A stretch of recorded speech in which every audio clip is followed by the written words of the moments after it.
Reach out with a hand. Reach out with respect and love and understanding. Don't reach out with a fist. Don't lower ourselves to that.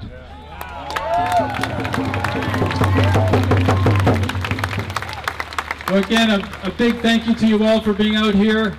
Let's take care of our people here.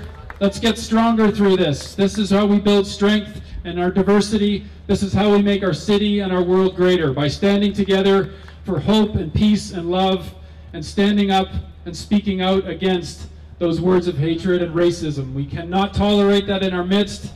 Let's build the love, build the understanding. Peace to all. Thank you. My missus and I came down here to bring attention to people entering the country illegally.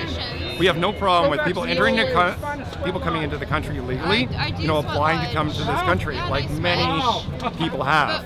But when you cross into the country illegally, we wish the government to be done something about it.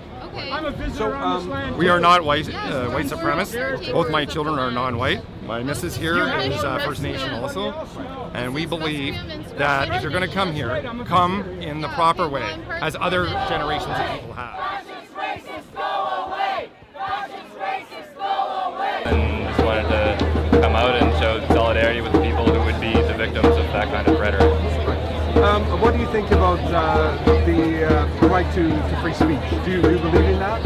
I mean, I think that there's limits on it, both legally in this country and morally in like a more general sense. Like, I think that the idea that we need to have absolute tolerance of freedom of speech ends up accomplishing the opposite. Because if you're tolerant of people promoting intolerant beliefs, like we see what that turns into, and we see that that creates an environment in which people aren't free to say what they want because they're afraid. Like when there's all this rhetoric going on about hating people for their race or their religion or whatever, that prevents people from freedom of expression, right? That prevents people from wearing what they want. Like, freedom of expression is curtailed by people being allowed to espouse those views. So I think there absolutely has to be limits on what you're allowed to espouse in public.